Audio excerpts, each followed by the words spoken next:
لا حول ولا قوة إلا بالله العلي العظيم. أعوذ بالله السميع العليم من الشيطان اللعين الرجيم. بسم الله الرحمن الرحيم. الحمد لله رب العالمين. الصلاة والسلام والتحية والإكرام على الأمي المكي المدني القرشي الهاشمي الابتهي التهامي مولانا ومولى الثقلين جد الحسن والحسين بالقاسم محمد. اللهم صل على محمد وعلى آل بيته الطيبين الطاهرين المعصومين المظلومين المنتجبين المنتخبين ولعنة الله على أعدائهم أجمعين من يومنا هذا إلى قيام يوم الدين. أما بعد فقد قال الإمام الحسين عليه السلام: إني لم أخرج أشرا ولا بترا ولا ظالما ولا مفسدا بل إنما خرجت لطلب الإصلاح في أمة جدي أريد أن أعمر بالمعروف وأنهى عن المنكر وأسير بسيرة جدي وأبي علي بن أبي طالب. صلوات محمد وعلى اللهم صل على محمد وعلى محمد. حضرات گرامی قدر، علماء کرام، خطبہ اعظام، چند ایک دو باتیں حضرات خدمت میں عرض کرنی ہے. کربلا مقدس میں شرف حاصل ہوا کہ اس سلسلے کی ساتھی مجلس کو خطاب کرنے کا. حسین اور مقصد حسین کو بیان کرنا ہے. چونکہ آپ بھی تھکے ہوئے ہیں، ابھی چند منٹ پہلے نجف سے کربلا کا سفر کیا ہے. آپ حضرات نے تھکاوٹ سب کے سامنے ہے. امام حسین علیہ السلام نے کربلا میں وہ شہادت پیش کی ہے کہ رہتی دنیا تک امام حسین علیہ السلام کو یاد کیا جائے گا. امام حسین علیہ السلام نے کربلا میں اپنے پورے بھرے گھر کو لٹا دیا تاکہ اسلام باقی رہے، اسلام پہ کوئی آنچ نہ آئے. تاریخ ہست و بود میں ہزاروں واقعات نے کرتاس کی جلتی ہوئی ریت پر جنم لیا. کیا کہیں بھائی، واہ واہ. لیکن کوئی بھی واقعہ قیامت تک قائم و دائم رہنے والا نہیں ہے. پوری توجہ چاہتا ہوں آپ حضرات کی، چونکہ آپ بھی تھکے ہوئے ہیں، میں بھی تھکا ہوں. چند منٹ بیان کرنا ہے، اس میں توجہ کا طالب ہوں. ماشاءاللہ بھائی ماشاءاللہ. آدم سے لے کر سرکار خاتم الانبیاء تک اور خاتم الانبیاء سے آج تک ہزاروں واقعات نے صفحہ کرتاس پر اپنی جگہ بنائی، لیکن کوئی بھی واقعہ قیامت تک قائم و دائم رہنے والا نہیں. کوئی بھی واقعہ قیامت تک قائم و دائم رہنے والا نہیں. کیوں؟ اس کی وجہ تو ہوگی کوئی. ہر واقعات یا تو اس کے بڑھتے ہوئے قدموں میں زمانے کی تیز رفتار زنجیر ڈال دی، یا اسے تاکہ نسیاں پر اٹھا کے رکھ دیا گیا، یا فرسودگی اس کا مقدر بن گئی، یا اسے وقت کے دیمکوں نے چاٹ لیا، یا اسے وادی فراموش میں ڈھکیل دیا گیا. لیکن واقعہ کربلا آج تک کیوں باقی ہے، کیوں اتنی انفرادیت رکھتا ہے ان سب واقعات میں؟ اس کی وجہ یہ ہے، کوئی بھی واقعہ جب مشہور ہوتا ہے تو اس میں بہت بڑا رول ہوتا ہے حکومت کا. حکومت کے ذریعے سے اس واقعے کو بچانا جاتا ہے، اس واقعے کو بڑھایا جاتا ہے، یا میڈیا اس کو سہارا دیتی ہے کہ وہ واقعہ بڑھے آگے جائے، گورنمنٹ سہارا دیتی ہے، یا صحافت کے ذریعے سے وہ واقعہ بڑھتا ہے. لیکن ان سب واقعات میں واقعہ کربلا کیوں زندہ ہے، کیوں پائندہ ہے، کیوں زندہ ہے؟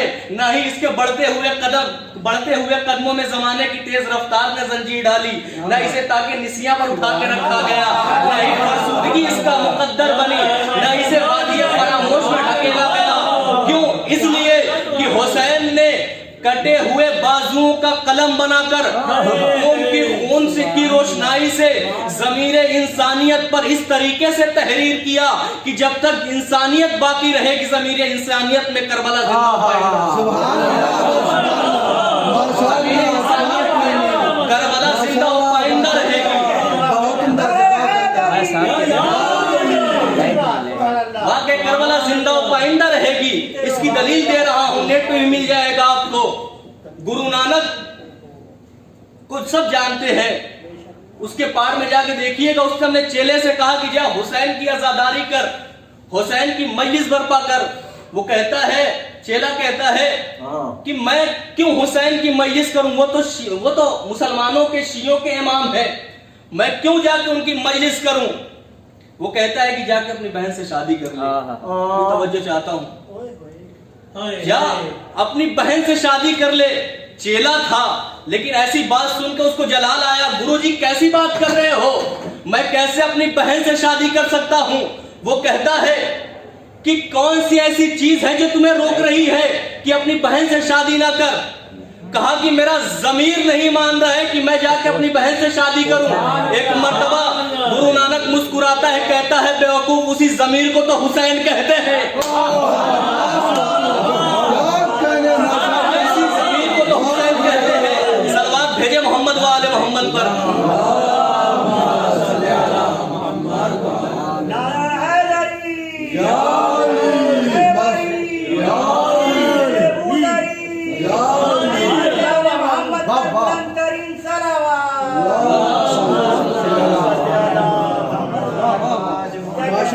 ضمیر کو تو حسین کہتے ہیں.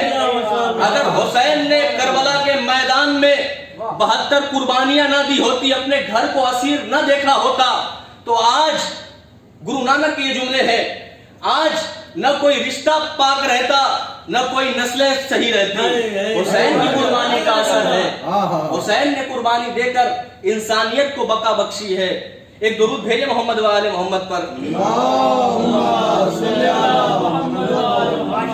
حسین نے اپنے مقصد کو بیان کیا، انی لم اخرج اشرا ولا بکرا ولا ظالما ولا مفسدا. دیکھو میں مدینے سے نکل رہا ہوں، نہ شر پھیلانے کے لیے نکل رہا ہوں، نہ ہی دکھاوے کے لیے نکل رہا ہوں. بل انما خرجت لطلب الاصلاح فی امت جدی، بلکہ میں اپنی امت کی، اپنے جد کی امت کی اصلاح کے لیے نکلا ہوں. جب مولا کو ولید نے دربار میں بلایا ہے تو کیا کہا تھا؟ یہی تو کہا تھا یزید کے ہاتھ کو حسین بیعت کر لے. مولا نے کہا مثلی لا یبایع مثلک، مجھ جیسا اس جیسے کی بیعت نہیں کر سکتا. کیا کہنے تو مروان ملعون وہاں پہ بیٹھا ہوا تھا، تلوار نکال لی، کہا حسین بیعت دے دے نہیں تو تیرا سر قلم کر دیں گے. مولا عباس نے تلوار کو نیام سے نکال لیا، کہا مولا حکم دے میں ابھی اس گستاخ کا سر قلم کر دیتا ہوں. مولا نے کہا صبر کر. حسین نے پیغام دیا، ہمیں رہتی دنیا تک پیغام دیا کہ دیکھو جب بھی کسی ظالم اور جابر حکومت کے خلاف صدائے احتجاج بلند کرو تو سب سے پہلے میری تاریخ کو اٹھا کر پڑھ لو. سب سے پہلے میری تاریخ کو اٹھا کر پڑھ لو، میری تاریخ اٹھا کر پڑھ لو. ایسا دیکھنے کو ملا، گاندھی جی کو دیکھ لیجئے، انہوں نے تاریخ کربلا کو اٹھا کر پڑھا اور ان کے اندر یہ جوش پیدا ہوا کہ جب حسین 72 انصار کے ساتھ پوری عالم انسانیت کو بچا سکتے ہیں تو میں ایک ادنا سے ہندوستان کو کیوں نہیں بچا سکتا. صلوات بھیجے محمد و آل محمد پر.